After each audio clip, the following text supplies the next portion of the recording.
తాండూరు నుంచి హైదరాబాద్ వస్తున్న RTC bus ఇక్కడ మిర్జాగూడ స్టేజ్ దగ్గర ఇటు నుంచి వెళ్తున్న ఒక టిప్పర్కు ఢీకొట్టడం, ఢీకొట్టుకోవడం జరిగింది.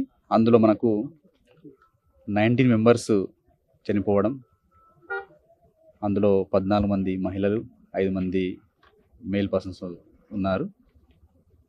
సో ఇప్పటిదాకా అంటే ముందుగా ఇన్సిడెంట్ జరిగిన వెంటనే ప్రభుత్వం ఎవరైతే క్షతగాత్రులు ఉన్నారో, అంటే ఎవరైతే ఇంజూరీ అయిందో వారికి బెటర్ ట్రీట్మెంట్ ఇచ్చే విధంగా ముందస్తుగా ఒకవైపు police, medical and health, revenue department పనిచేయడం జరిగింది.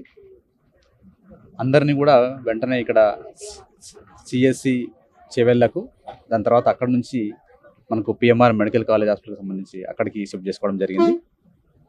ఇంజూరీ అయిన వాళ్ళను ఇప్పటిదాకా కూడా అంటే ఇప్పుడు ఇంకా స్టిల్ మన దగ్గర 14 మెంబర్స్ మనకు వాళ్ళకి ట్రీట్మెంట్ జరుగుతుంది. వాళ్ళందరూ కూడా స్టేబుల్గా ఉన్నారు. చనిపోయిన వాళ్ళలో అందరికీ కూడా పోస్ట్మార్టం పూర్తి చేసుకోవడం జరిగింది.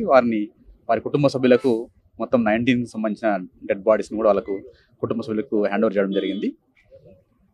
అంటే ప్రభుత్వం ఇందులో ముఖ్యంగా అంటే ఎవరికైతే ఇంజూరీ అయిందో వారికి ఫర్దర్గా ఎలాంటి నష్టం జరగద్దు అనే ఉద్దేశంతోన వారి మీద ప్రాపర్ కేర్ తీసుకోవడం జరిగింది. తప్పకుండా ఇది ఒక జరగరాని ఇన్సిడెంట్. సో దీనికి సంబంధించి అంటే యాక్సిడెంట్ ఏ విధంగా జరిగింది, ఎక్కడ ఏం జరిగింది అనేది పోలీస్ డిపార్ట్మెంట్ ఎంక్వైరీ చేస్తుంది.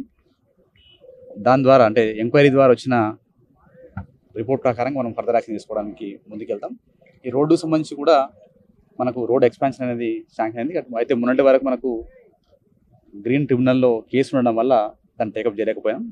రీసెంట్గానే ఆ కేసు కూడా మనకు జస్ట్ 3 days బ్యాక్ ఆ కేసును డిస్మిస్ చేయడం జరిగింది. కాబట్టి ఇప్పుడు ఈరోజు యాక్చువల్గా అంటే దానికి సంబంధించిన వర్క్స్ కూడా స్టార్ట్ చేస్తున్నాం. కానీ అన్ఫార్చునేట్గా అందులోపు ఈ ఇన్సిడెంట్ జరగడం అనేది బాధాకరం.